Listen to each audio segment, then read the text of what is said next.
Senator Cornyn. Mr. Secretary, I want to expand a little bit on the question that Senator Barrasso raised about Venezuelan oil. But primarily what I want to do is focus on something that's come to be known as the shadow fleet or ghost fleet of Russian and Iranian oil that's been used, that's subject to sanctions, which has, with the complicity of Venezuela, been used to evade sanctions to help fund the Russian war against Ukraine and help Iran remain the #1 state sponsor of international terrorism and fund its proxies, which have been responsible for so much death and misery in the Middle East.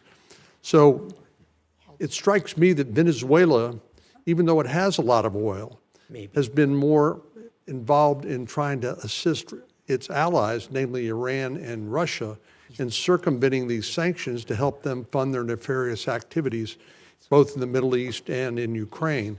But obviously, they're also a source of additional energy, which is needed by China.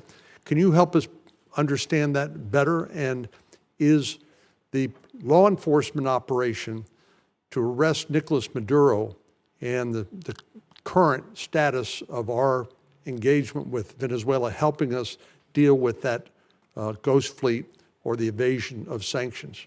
Yeah, on the first point, on the second point, absolutely it's helping us deal with it because it's a complex situation to describe. The oil in Venezuela we all think is under the control of one entity, and some of it is, but you literally have a place in which certain individuals, the glue that held the regime together was corruption and graft.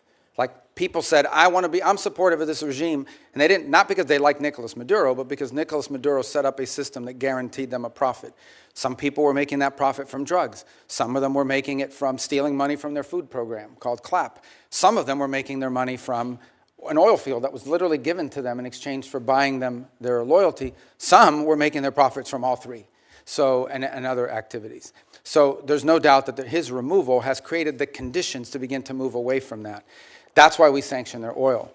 The ghost fleet exists for the following reason. When something is sanctioned, when we say it is illegal for them to move this oil, none of the traditional legitimate tankers will carry that oil. They won't touch it because they don't want to be sanctioned by the United States. So you have to turn to these pirates. You have to basically turn to these ships that are either falsely flagged, meaning they're flying the flag of Liberia, but they don't really have a Liberian flag, or are stateless in their capacity.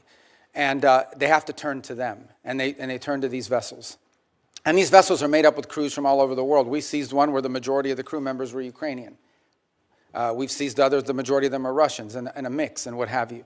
And so what's happened is a lot of this oil is going, a lot of this shadow fleet oil is going even outside the PDVSA system.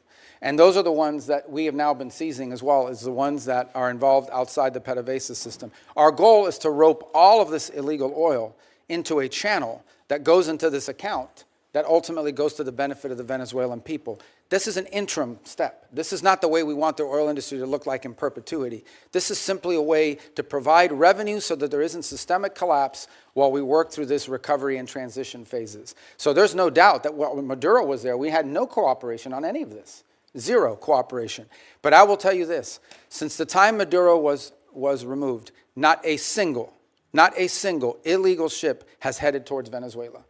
And the ones that you hear us seizing are all the legacy ones that took off or have been seized in the past. So we have got a really good handle on this as a result of it. And what's really changed is the dynamic that the Venezuelan interim authorities are now actually helping us identify shadow fleet ships that they want us to seize and feed into this new interim mechanism. So let me turn to Iran. Obviously, the president authorized a strike against their Iranian nuclear program, and what I consider to be a magnificent demonstration of American military power. And even though the arrest of Nicolas Maduro was not primarily a military operation, but they provided the support to law enforcement authorities as they executed an arrest warrant against Nicolas Maduro. Likewise, I think most Americans were very proud of how the U.S. Government and particularly the U.S. military have performed.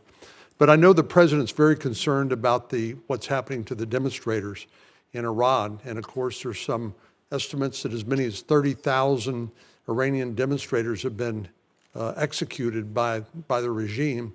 But I know the president's being presented with a range of options. We notice a lot of movement into the region by our Navy and other authorities. But what happens if the Supreme Leader is removed in Iran? What happens next? Well, that's an open question. I mean, no one knows who would take over. Obviously, their system is divided between the Supreme Leader and the IRGC that responds directly to him. And then you've got these, quasi-elected individuals, the ones that wear the suits on television who are part of their political branches, but ultimately have to run everything they do by the Supreme Leader. So I don't think anyone can give you a simple answer as to what happens next in Iran if the Supreme Leader and the regime were to fall, other than the hope that there would be some ability to have somebody within their systems that you could work towards a similar transition. I would imagine it would be even far more complex than the one we're describing now, because you're talking about a regime that's in place for a very long time. So that's going to require a lot of careful thinking if that eventuality ever presents itself. On the issue of our presence in the region, here's the baseline I want to set for everybody. The baseline is this. We have 30 to 40,000 American troops stationed across 8 or 9 facilities in that region. All are within the reach, theoretically, not theoretically, in reality, all are within the reach of an array of thousands of Iranian one-way UAVs and Iranian short-term ballistic missiles, short-range ballistic missiles that threaten our troop presence. We have to have enough force and power in the region, just on a baseline, to defend against that possibility. That at some point, as a result of something, the Iranian regime decides to strike at our troop presence in the region. The president always reserves the preemptive defensive option. In essence, if we have indications that, in fact, they're going to attack our troops in the region, to defend our personnel in the region.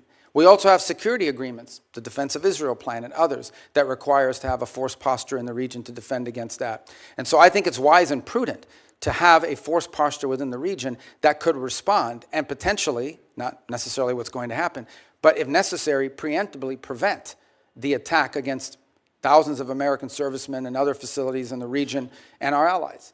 I hope it doesn't come to that, but that's, I think, what you're seeing now is the ability to posture assets in the region to defend against what could be an Iranian threat against our personnel. They certainly have the capability to do it because they've amassed thousands and thousands of ballistic missiles that they've built. Despite the fact that their economy's collapsing, they keep spending money on that. Thank you. Thank you.